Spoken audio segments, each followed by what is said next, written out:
On this episode of the Star Trek Universe podcast, we are talking about Star Trek Generations in our continuing Picard primer.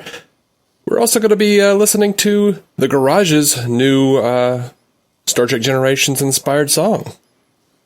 All that right after this.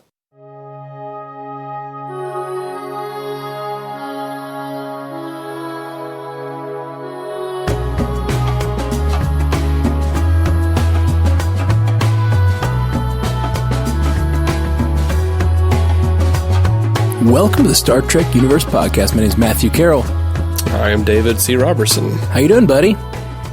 Man, I'm all right. I'm sitting here in my The Cage t-shirt and my Japanese golden key, or gold key, I should say, Star Trek pajama pants, and I'm all trekked out, man. That's awesome, man. That's awesome. I've been on a real kick lately. Me too, man. Picard has got me just like diving into Star Trek so hard. Obviously, this podcast has given me a lot of reason to rewatch some things, but I've been rewatching way more than we've been rewatching, and I'm just loving it. So let's dive in, because I know we're limited on time today, and only 9 days till Picard, so we got to get these last few Picard primer episodes out. So let's talk about Generations, my friend. All right.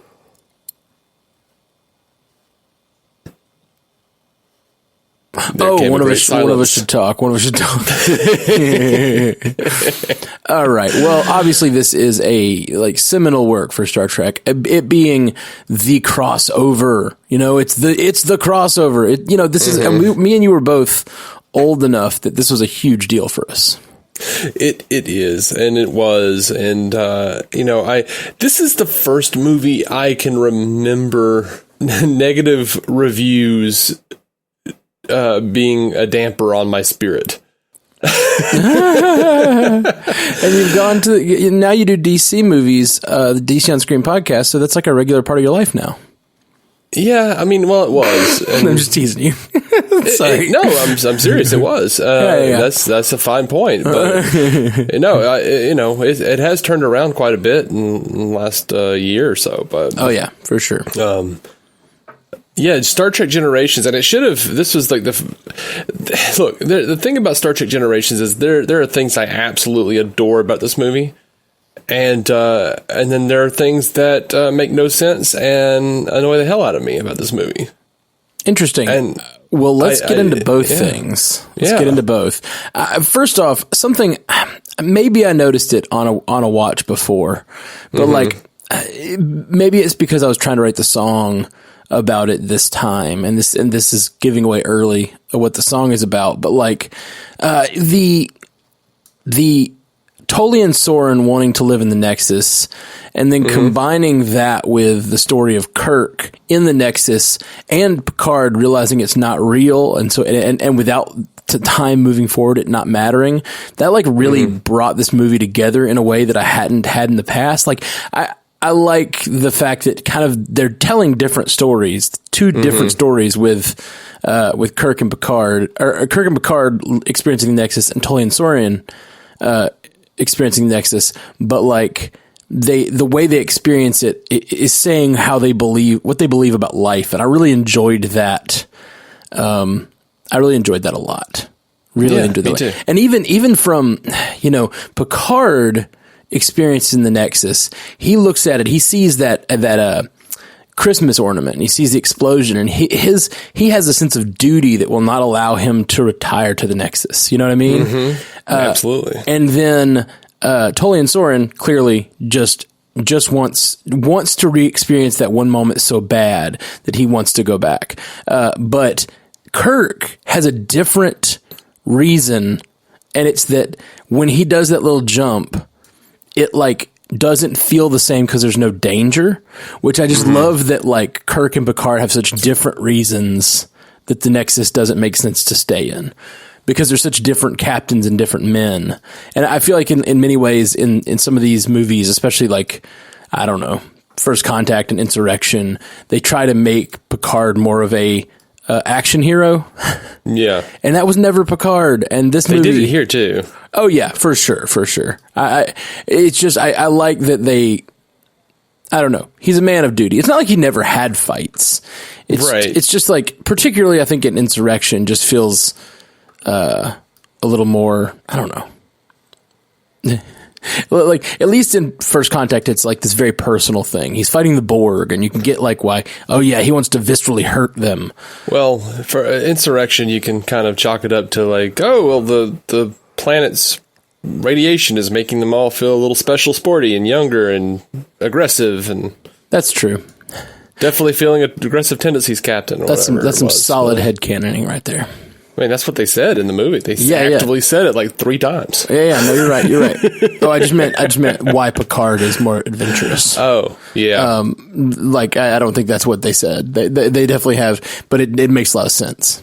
But sticking with this movie, because that's what we're talking about today. Like, let's, what were your positives? What are your positive takeaways? I love the themes of regret, the themes of, it felt a lot like, Wrath of Khan to me. Absolutely. In looking back on a life spent, hopping galaxies, as they put it in Star Trek 2, and, eschewing the family life. I love that. I love Kirk's regrets, and I love that they brought it together with Picard's regret. I love that this sounds awful, but I love that his family died. Like it. Yeah, no, it makes this movie have a lot of weight, and it adds weight to his character going forward. And past now, we only get like 6 more hours of Picard. So like the things that this movie adds to his character, we're really going to get a chance to experience them in the new show, which I like. That scene where we find out his family died is why we rewatched this movie. We were talking on a previous podcast, and we were like, ooh, but his family dies. We need to watch that movie. Yeah, his family dies here, and just the sadness of Kirk and Picard in this thing, like, is so good. And I sympathize. I do too. Soren as well. Like, oh yeah. He's going through the same things, except he had a family and lost them. I wonder if they're saying something about that, because he had a family and lost them to the Borg, right?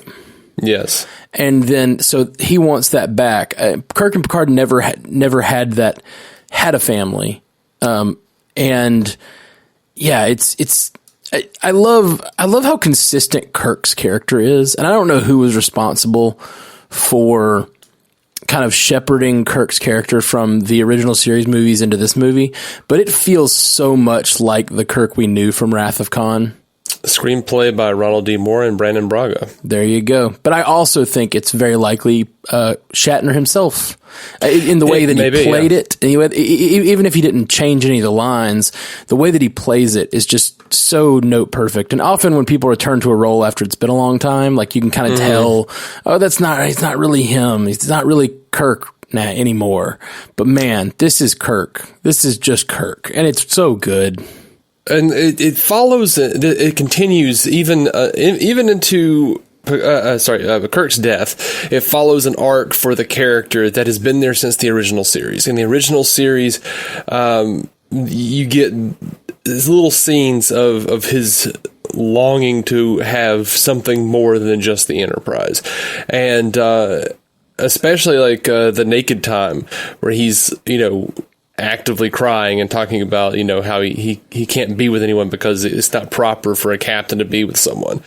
And on through, like, it's one of my favorite things about Star Trek V is where he, sitting around the campfire, tells Spock and McCoy, men like us don't have families. Yeah. So I love to see the culmination of all that regret. I love to see how bored he is at the beginning of this film, where they're like, what have you been doing since retirement? And he just, like, there's that beat, and he says, keeping busy.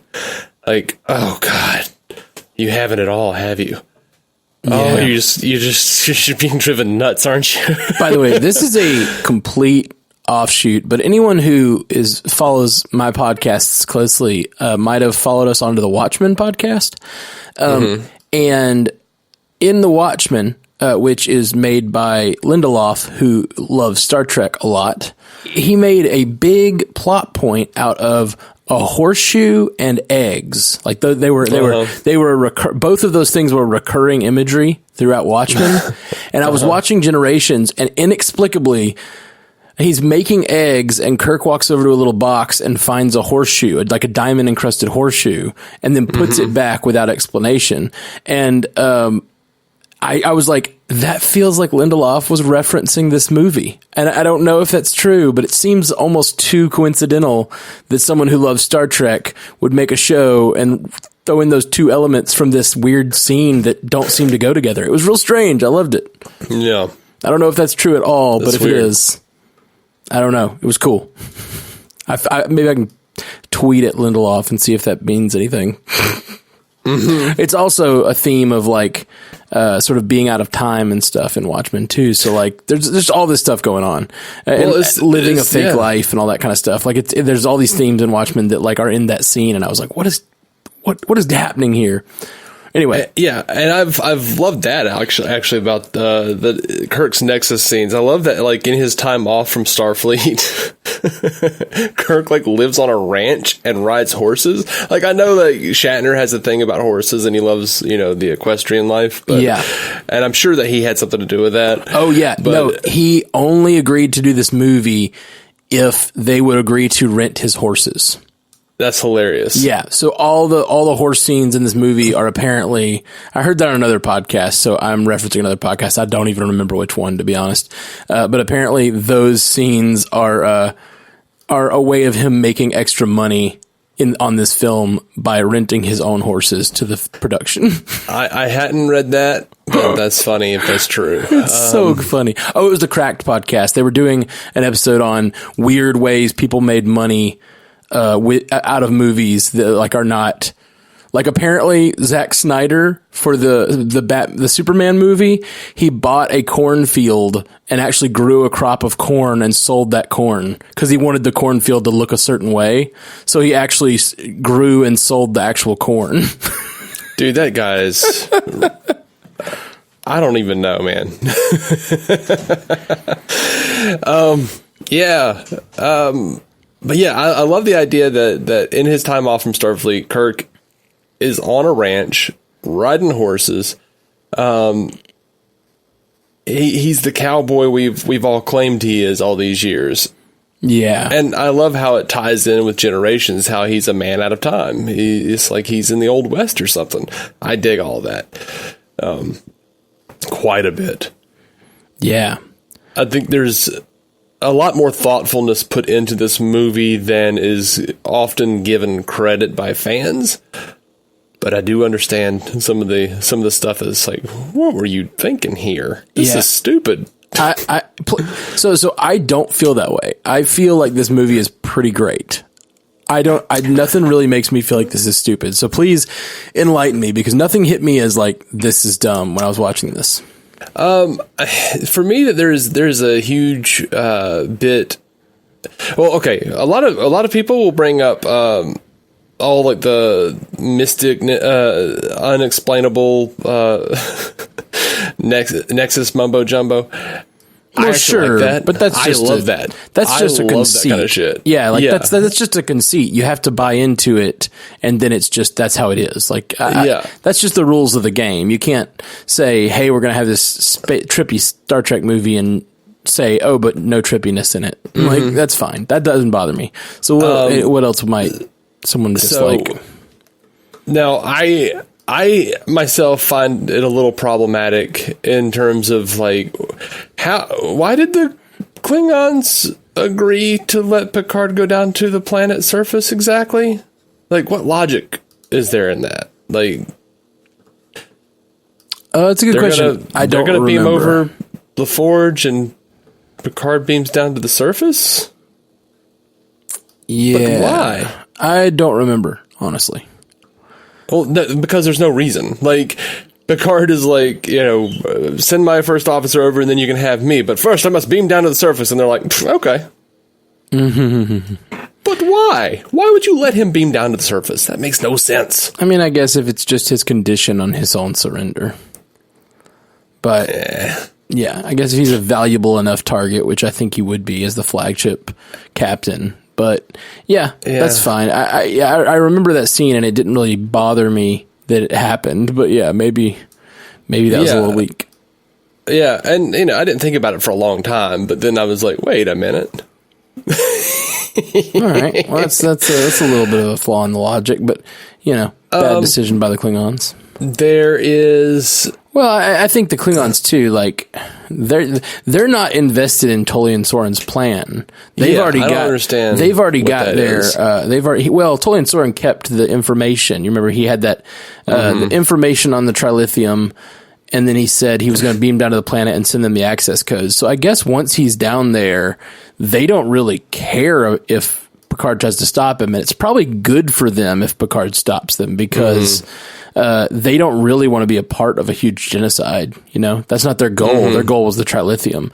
So now that they have it, and now that the Federation knows they were involved, they probably would rather Tolian be stopped. So there's my headcanon. There are little things that bother me, like Soren had tortured Geordi, and he makes a mention in the movie that his heart just wasn't in it. But they have like a whole deleted sequence where that line is explained, because the way he says it, you're like, oh, did he have a heart attack? What does he mean by that? Because that's like a very pointed statement, and we actually know within the confines of the edited movie what the hell Soren's talking about. Okay. That's interesting. That's annoying. That's bothersome, but nothing necessarily a flaw. It's just bothersome. Right. Let's see. Well, I know that like Ronald D. Moore and Brandon Braga have talked about how they think this wasn't as tightly written as All Good Things, and I think it's pretty damn good. It's pretty damn good. Yeah, I think it's pretty good. It's like a great end for the Enterprise D. I like that. I'm always it's a very memorable thing. Although it does remind me of a theory that I had earlier on. So in Wolf 359, I'm sorry, Best of Both Worlds, at Wolf 359, or shortly after, Riker does a great job defeating the Borg. But almost every other time Riker takes over the ship that I've seen in this last little rewatch, something bad happens. And I think it's really funny that Riker takes over right before the ship crashes. That cracks me up. This is something fans have pointed out for years. Every time Deanna Troi takes control of the ship, it explodes or gets destroyed. And it's the same here. She's in charge of that bridge when it goes. Well, Mr. and Mrs. Troi, they're both. That's funny. I didn't remember that she was in charge. There are little weird like things, and people will point this out. And I think they actually did a pretty good job on this one. The Scotty and Chekhov were actually supposed to be Spock and McCoy. Oh, that's a bummer. And just like when you can hear almost all the lines, like when Kirk keeps getting up and down, and then you can Scotty definitely see goes, Spock "Is there something wrong with your chair, Captain?" Yeah, that absolutely. Definitely feels like Spock. And then Chekhov is telling people like they're nurses and stuff. You're like, what? Why would Chekhov be saying that? That is very strange that they didn't rewrite those lines. That is silly. But like the big criticism though was like, one, DeForest Kelley I think was too sick to be in the movie, and Spock or Nimoy was like, you could literally give these lines to anyone else in the movie or to anyone else in the original cast. I'm not coming back for that. And it did work fine, except for the fact that they forgot that Scotty had said what he did in Relics, where he thought that Jim Kirk had pulled the old girl out of mothballs to come and find him. Oh, right. Well, Scotty thinks that Kirk is dead. Why would he say that? Well, they also might understand the Nexus a bit, because they did just pull hundreds of people out of the Nexus. So it's very possible that he could have just known what the Nexus is, and then when he gets saved, he goes, of course it would be Kirk saving me, even if it's just for a flash of a second, They didn't know what the Nexus was. Did they? How do we know that? Picard didn't even know what it was Well, until Picard didn't, but he wasn't on the Enterprise B when it hit. Like, but they have files. Well, sure, but like, and they find it out. Don't they find it out pretty quickly? No. Okay. I mean, no, not. They never actually found out what the Nexus was during that 23rd century scene. Okay. They were just like, oh, we were just saving people from the energy ribbon, and they totally thought Kirk was dead when he got sucked into it. Yeah, for sure. I can imagine that if so, maybe it's not very common knowledge, but just headcanoning here, just headcanoning. Stay with me. I can definitely imagine that if that Nexus took a chunk of the ship, that like Picard's best friends might do a little more research on what that was that took him and be like, well, maybe there's hope he's out there, you know?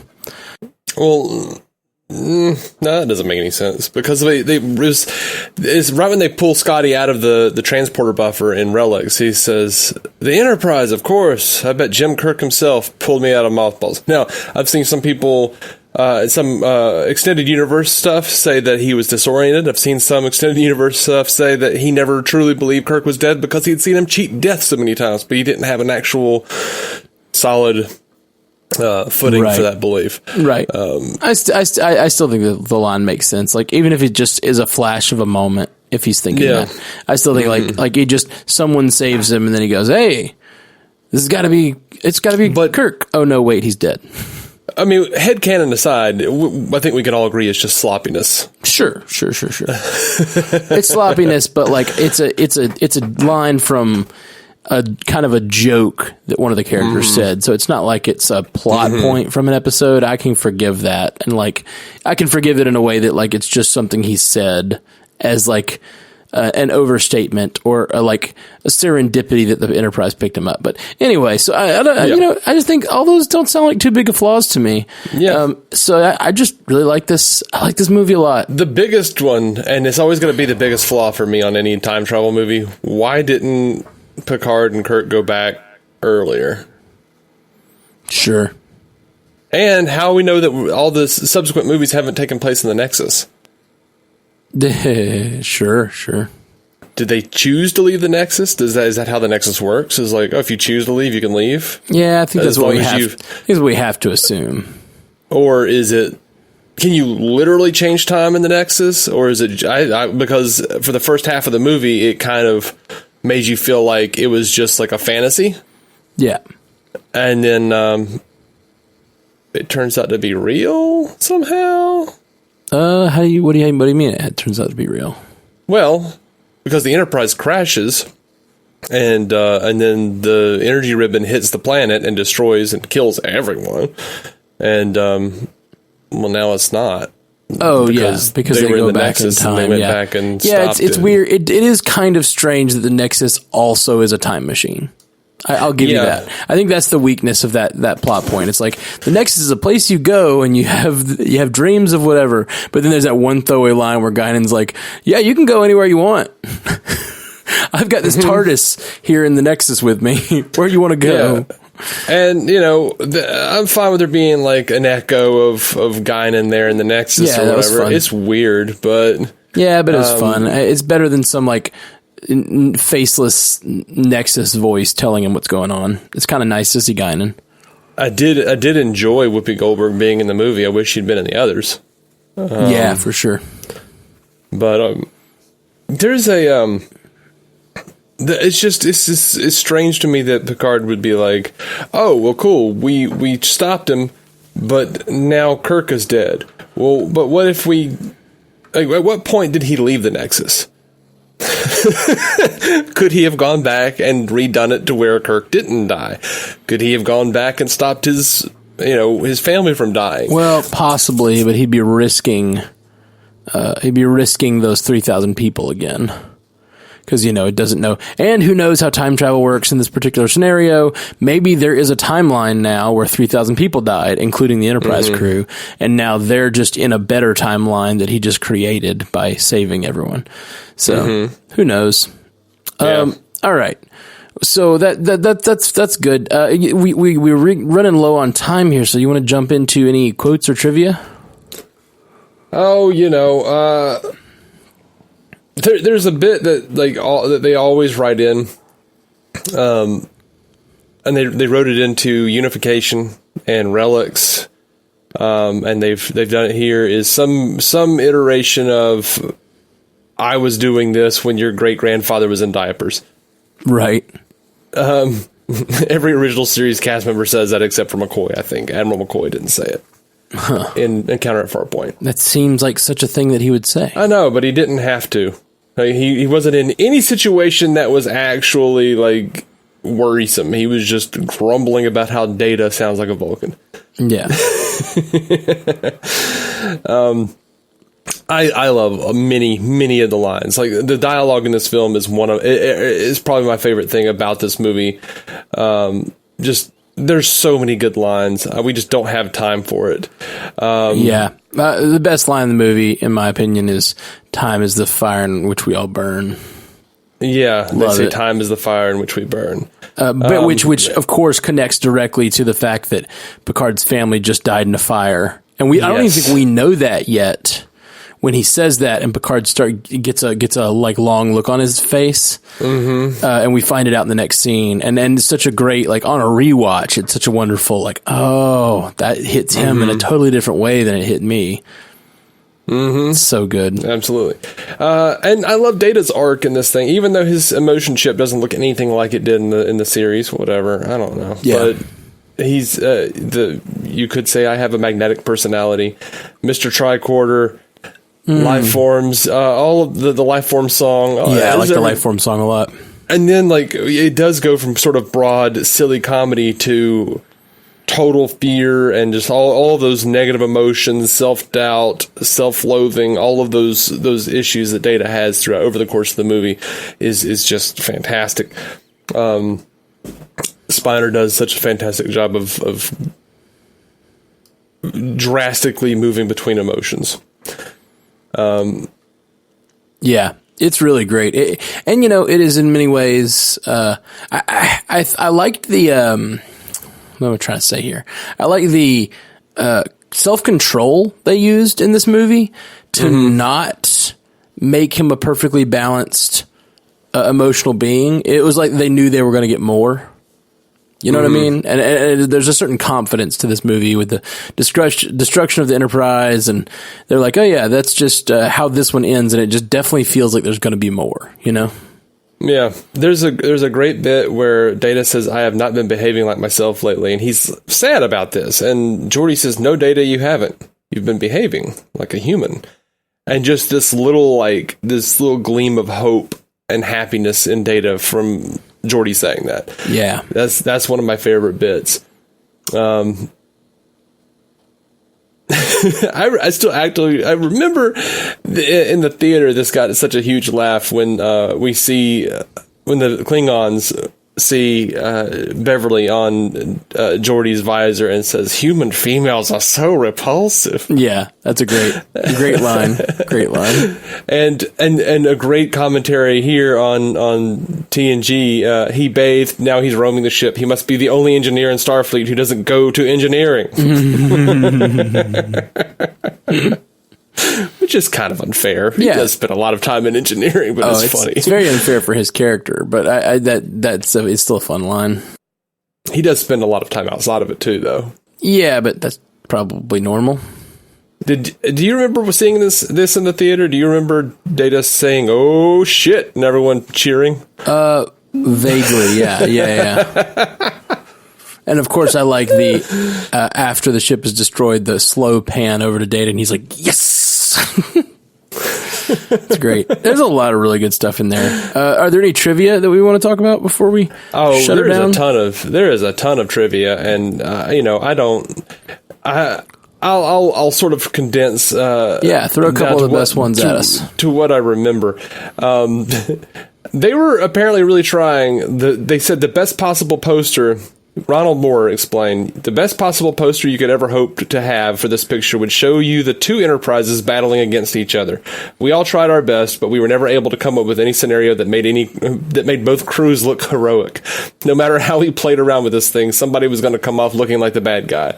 So then we returned a little more solidly to the mystery that spans two generations idea that would allow Whoopi Goldberg as Guinan as the tie that binds the two. And then Brandon Braga, we're like, one of us just kind of threw out, what if we kill Kirk? And we all kind of looked at each other and said, wow, that would be amazing.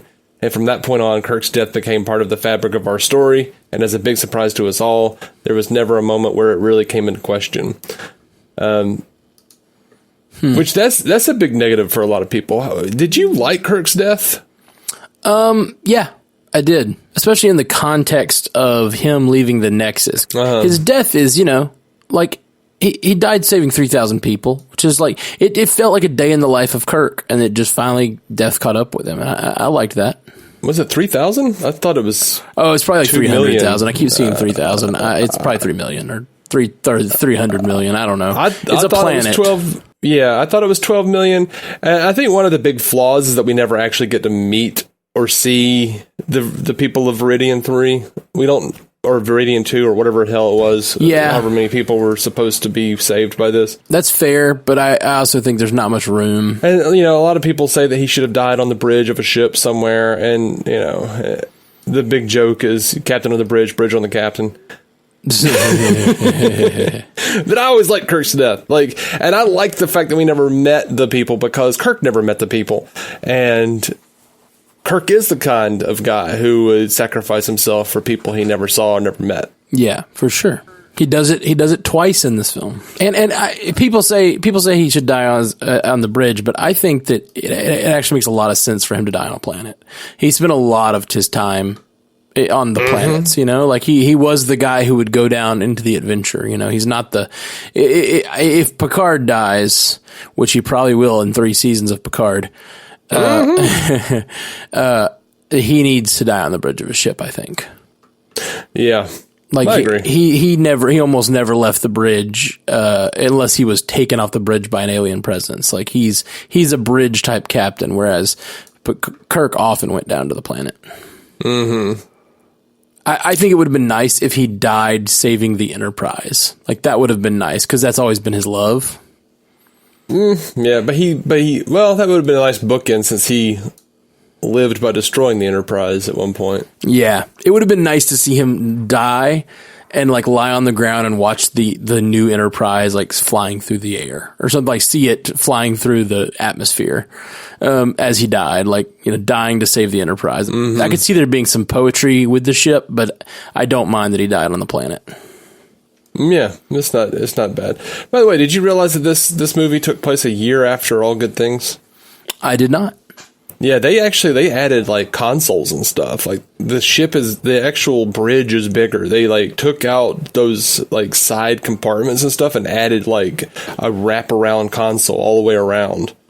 Neat. They actually did it up. Refits, they did it up. Refits can do a lot of things. Think about that Discovery Enterprise. They can change all kinds of shit. It's gone too far already. All right. Well, I think that you got any other couple more big trivia pieces? Malcolm McDowell thought the script was shit. I thought that was funny. That is funny. His nephew is Alexander Siddig, Spashir. I didn't know that. Yeah. Neat. Yeah. That's neat. Oh, and there was an alternate cut where he that did not play well with test audiences, and in that version, Kirk just got shot in the back. Oh yeah, that's awful. Yeah, and McDowell was like, "I want to be the man who kills Kirk. I'm going to be the man that pulls the trigger." And then what a weird thing to want to do. Yeah, I mean, I don't blame him, but right, it's an epic thing to say, but and this is the main guy from A Clockwork Orange too. So I mean, of course, you get to be that guy and the guy that kills Captain Kirk. Of course. All right, well, I think that's it for us discussing this episode. Now we're going to play a song from my new album that I'm working on, called Earl Grey Hot by The Garage. It's going to be an album of Picard songs based on these 10 Picard episodes that we are, Picard's episodes and movies that we are discussing. And this is one of my favorites that I've written so far. I've probably said that a few times because I think I'm learning how to write songs based on this and really connect it to real emotion and real story of my own life. And like, I don't know, I'm really enjoying it. And this, I thought you were going to say because you're incredibly narcissistic. Yeah, that too. No, that's just your thoughts about me. It's fine. It's fine. But no, this one, I took the idea that I mentioned up at the top of time being the thing that fuels these men. The consequences that Picard needs in his decision making, and the adventure that Kirk needs, and the hook of the song is, some say time is a fire in which we all burn, but I know time is a fire that burns within me. And that was kind of the hook. And then I went from there, and it even starts out referencing Tully and Soren, not by name, but yeah, you'll hear it. Yeah, this is it. Song. Thanks, man. Yeah, so I hope you guys like it. This is we only got 2 more weeks of this and 2 more songs, and then we'll be watching the actual Picard season. So that's exciting. So we'll be back soon with First Contact. See y'all soon. Peace. Live long and prosper.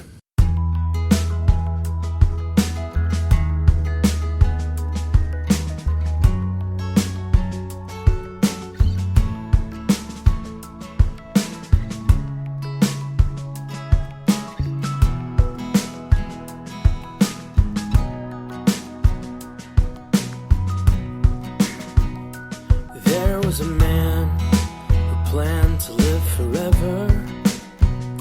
He'd give anything to cease the march of time.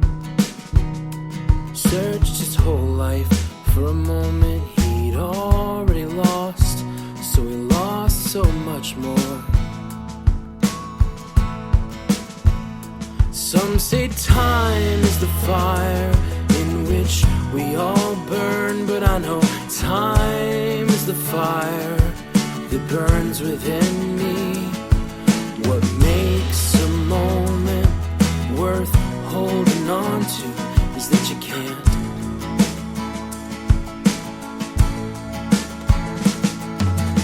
Love and joy can be ever fleeting, and your happiest days can seem dead and gone. But if you hold too tight, you'll miss them next time they come. I've known loss, that's the cost of being open-hearted. And there are days to which I would return.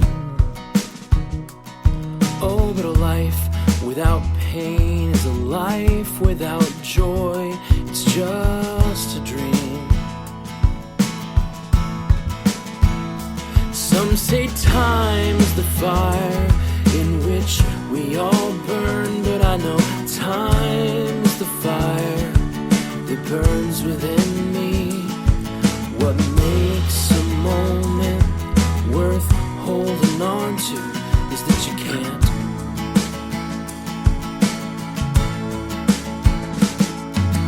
Love and joy can be ever fleeting, and your happiest days can seem dead and gone. But if you hold too tight, you'll miss them next time they come.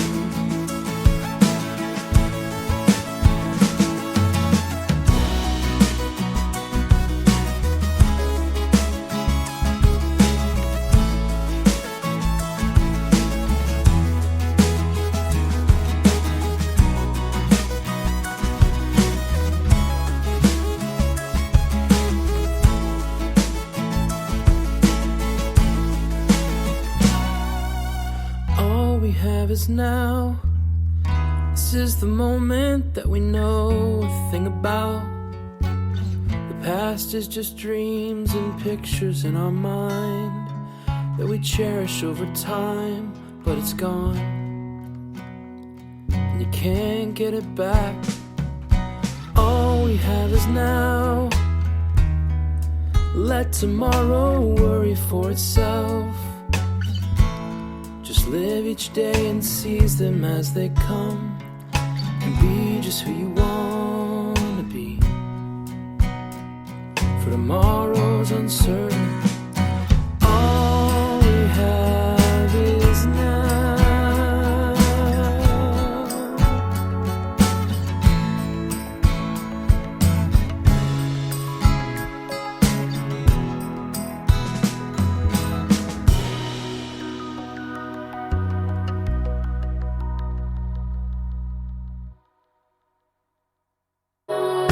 To reach out to us, hit us up at StarTrekUcast.com, at Star Trek Ucast on Twitter, or search for the Star Trek Universe Podcast on Instagram or Facebook. And if you want to hear more from David C. Robertson, search for the DC On Screen podcast in your podcast app now, or go to maladjusted.tv for his comedy sketches. If you want to hear more from me, Matthew Carroll, search for the Marvel Cinematic Universe podcast or the Orville Universe podcast in your podcast app, or check out my music. Just search for Matthew Carroll wherever you listen to music.